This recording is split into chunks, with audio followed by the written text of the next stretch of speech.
shit. Holy frickin' shit. That was basically my thoughts when I left the theater. Just, oh my god, this is an intense movie. Like, this probably isn't going to be a straightforward, critical, like, academic analysis style review because I literally just got home from the theater. I'm still processing this, but oh my god, yeah, this was an intense movie. It obviously was going to be from the trailers, from just the fact that this was going to be a Joker origin story, not the origin story, obviously, but a story about how one man might have become the Joker. And yeah, it's intense.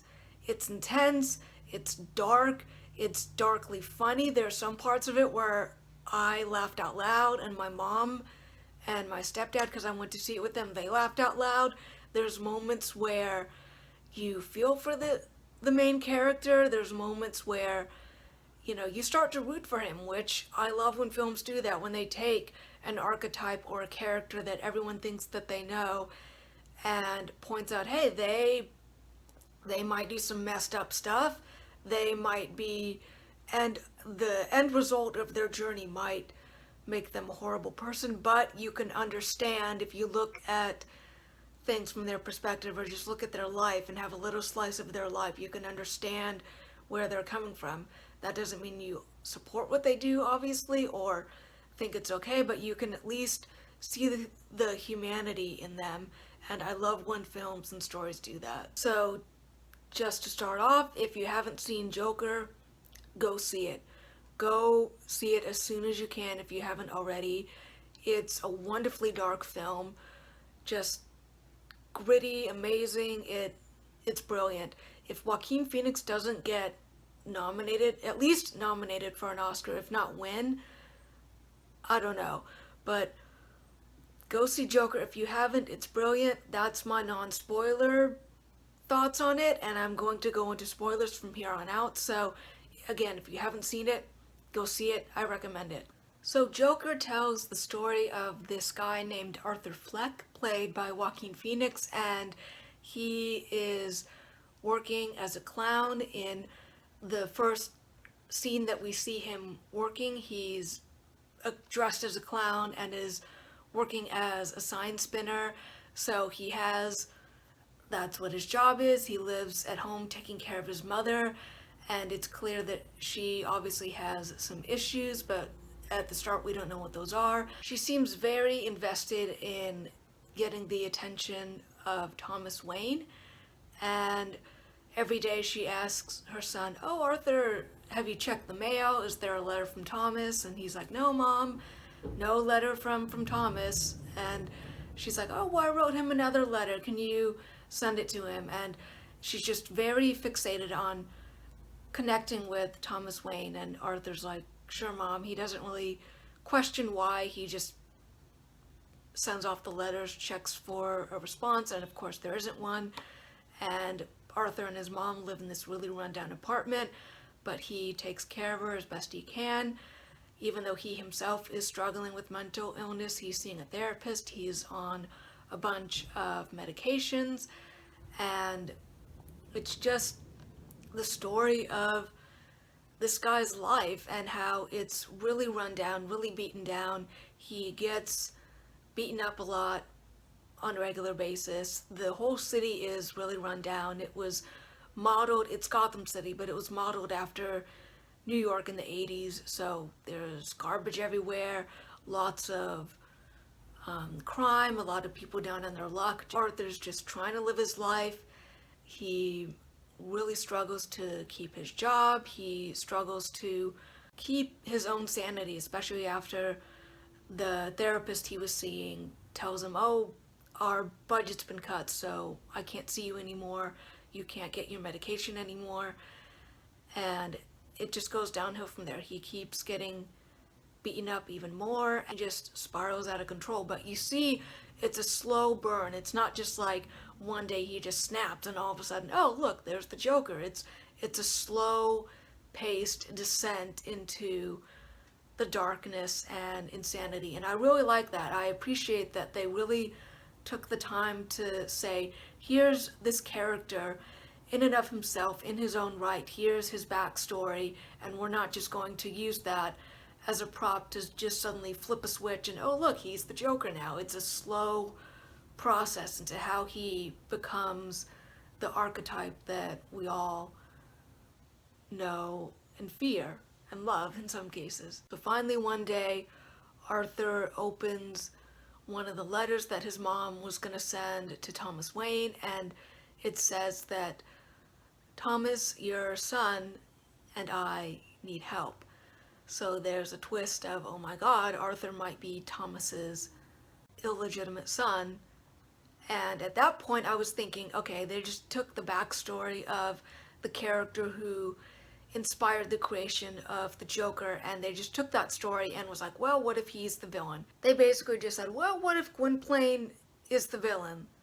Unsubtle, like, no other twists or turns, just what if we made Gwynplaine a bad guy?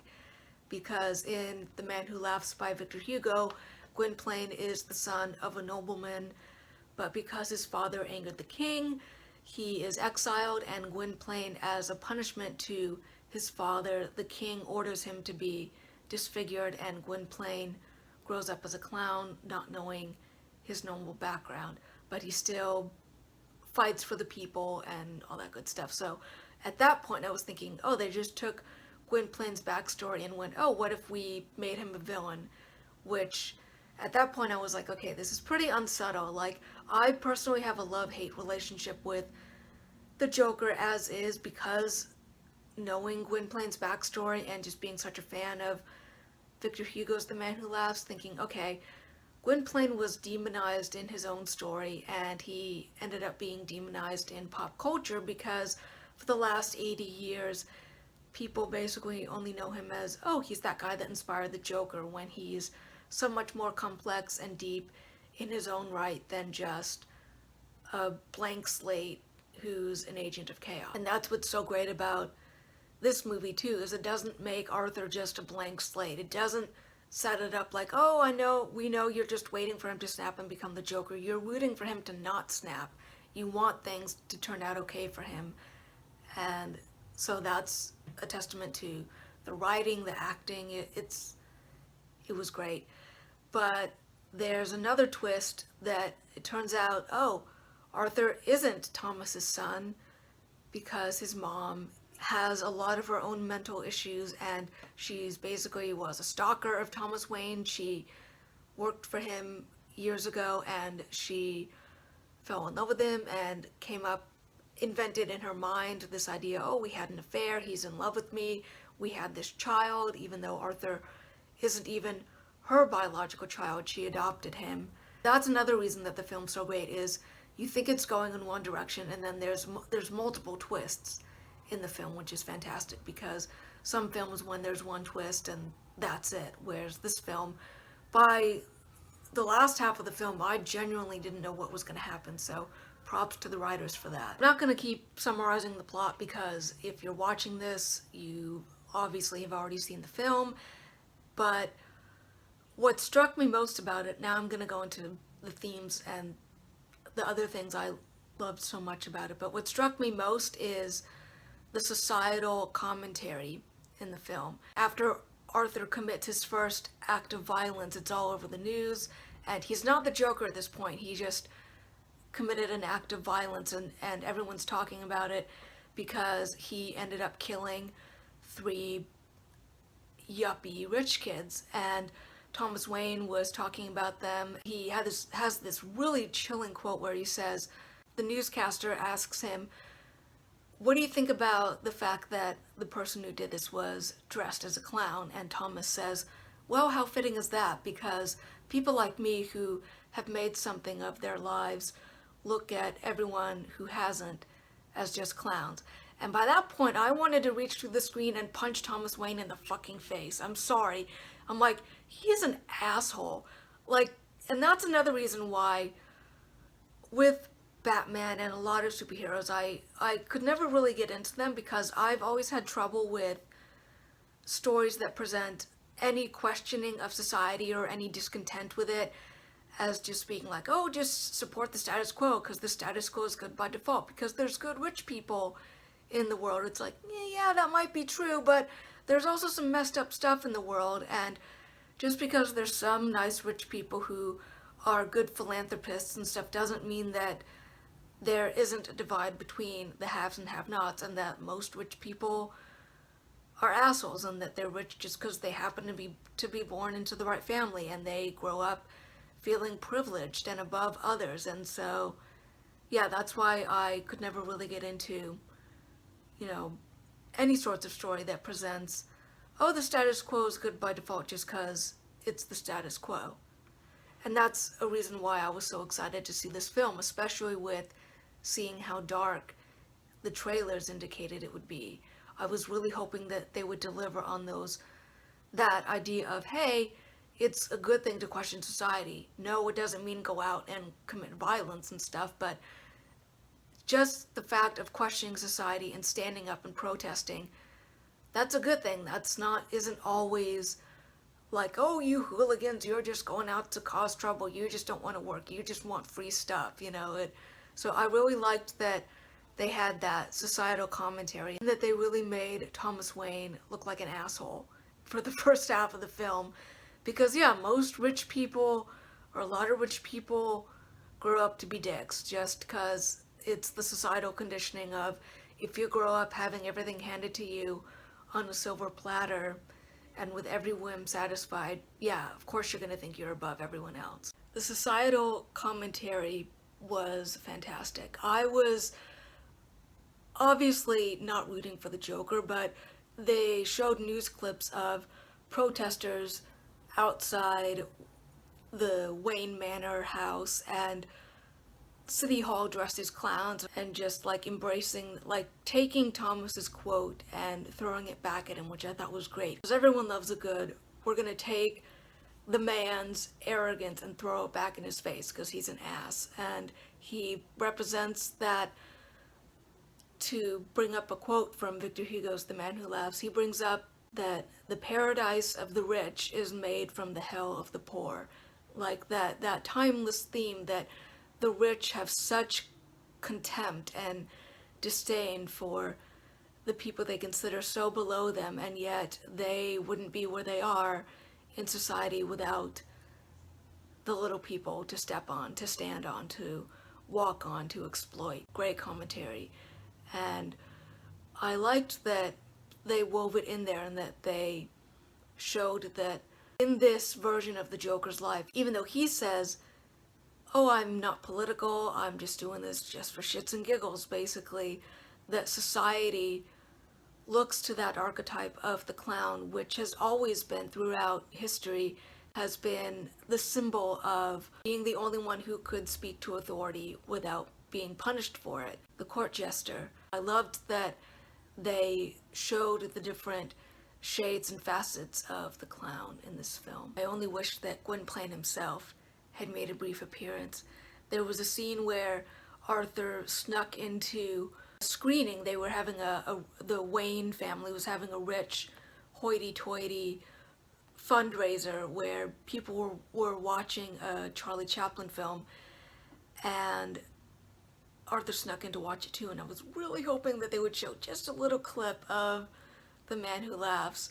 I mean, maybe they would have found that too on the nose, but I just thought it would have been a nice touch, or at least some reference or some hint of the original story that inspired the Joker. And that's what I took mostly from it, the societal themes, the brilliant performance by Joaquin Phoenix, especially the scene where he goes on the talk show and has his scene with Robert De Niro. It was just incredible, just the way he entered, spinning around and dancing around, and he finally has his confidence, and he got it from such dark places and from doing such dark things. But I was almost like, yay, he's found his place in the world, even though it's really fucked up.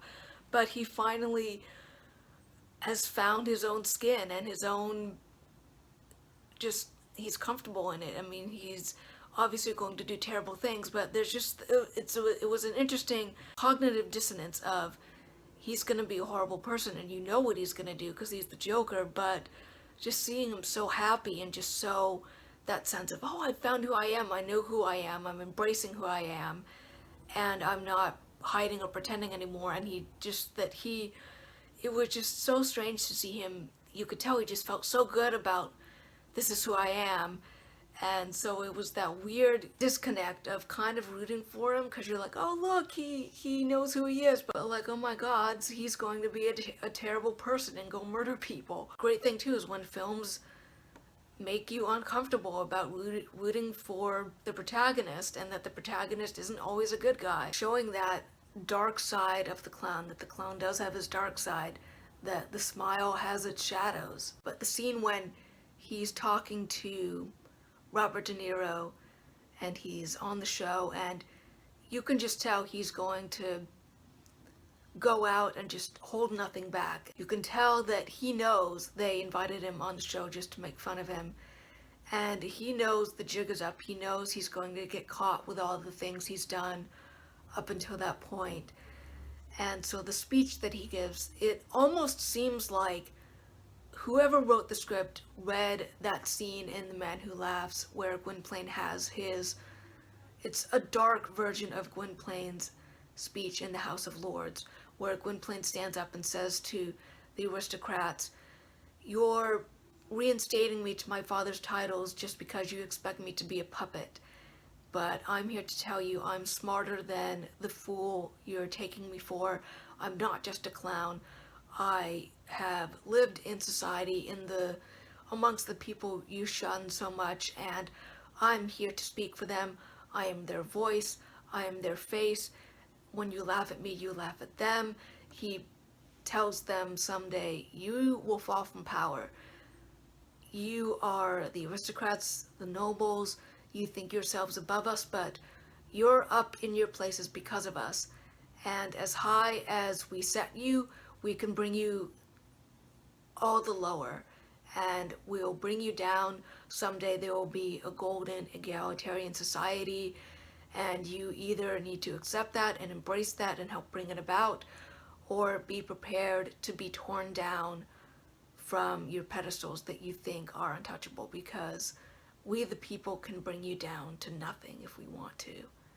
And Joaquin's speech, Arthur's speech, is the dark side of that. The idea of society that has had enough and doesn't want to include the status quo in any sense. They see the status quo as their enemy. They see the people who are on top because of it as their enemy. They don't see them as, maybe you want to help us. They see it as, no, we're in these places because of you. Our lives are shit because of you. And we're not going to show you any mercy because you didn't show any to us, and we'll tear you down. And it's just one of the most brilliant performances ever. Like I said, he needs an Oscar, if at least to be nominated for it. And his performance warrants college level academic analysis and serious study in theater acting classes. And he reached up and touched the standards that Heath Ledger set. And Heath Ledger's performance as the Joker will always have a special spot in my heart, because it's what got me into Batman. I didn't grow up with Batman because I knew of him, obviously, because everyone knows who Batman is, but in my mind, it was just the goofy Adam West 60s show. That's what I thought Batman always was that kind of goofy, campy, don't take it so seriously. It's just silly stories about guys running around dressed in these weird flamboyant costumes. Like, it's not to be taken seriously. There's nothing, it's just fluffy wish fulfillment. There's nothing of substance to say. And so, but I went to see The Dark Knight because everyone was talking about it. Everyone was like, Heath Ledger's performance is a masterpiece. It's dark. You have to go see it. So I was like, okay, fine. And I went into the film expecting it to be the goofy, campy 60s stuff. And so, needless to say, I was not only wowed and pleasantly surprised, but shocked to my core. Heath Ledger's "Why So Serious" monologue was just, that was when I knew there's something special in this film, and there's something special in this actor's performance, and it left me absolutely heartbroken that Heath was no longer with us, because he was one of the few genuine actors around of the time. So many actors, you can tell they're just phoning it in, that they're just in the business just for the money. But Heath could have become a modern Lon Chaney. And so to see that performance, that caliber of a performance, whether you like his take on the Joker or not, everyone can agree that his performance was just, from a technical standpoint, from an acting standpoint, it was brilliant. And so to watch that and to know that it was his last performance and he was no longer with us, it made the freshness at the time of his death just all the more raw and all the more heartbreaking. I actually, a few years later, in one of my college classes, we had to write a 15-page paper on anything. We could choose the topic, and I chose to take Heath Ledger's performance as the Joker and the story of Gwynplaine and trace not only the Joker's origins and how he's been portrayed and differentiated throughout the years, but to trace the clown's origins, the archetype of the clown. Why in some cases is he? Do some people like clowns? Why are some terrified of them? Why do some look at the clown as a dark figure? Why do some look at him as just a light, campy person that brings laughter? The Joker's history, both in the comics and in real life, is fascinating, and this was just a brilliant film. If you haven't seen it, go see it. Joaquin was brilliant. It's a wonderfully dark film. Its societal commentary was fantastic. It's a wonderful character study about how this one man could have become the Joker. It's just great. And I'll probably have more thoughts in the comments, but these are all my thoughts now because, as I said, I just got home from the film, and so my mind is still reeling from this. And if you haven't seen it yet, go do. If you have, what are your thoughts? I would love to hear your own commentary and thoughts on it. What stood out to you? What did you like about it? And thank you for watching this. Please feel free to follow me on all my socials, which will be linked below. And just remember that be kind to everyone.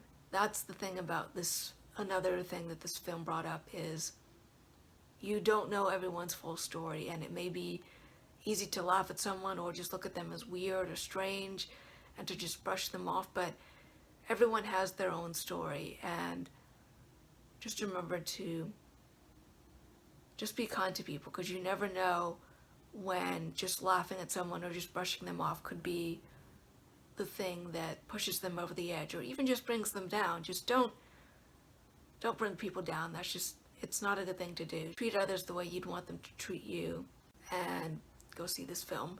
It's brilliant. And thank you for watching, and I'm sure we'll have more discussions in the comments, but thanks for checking this out, and blessed be.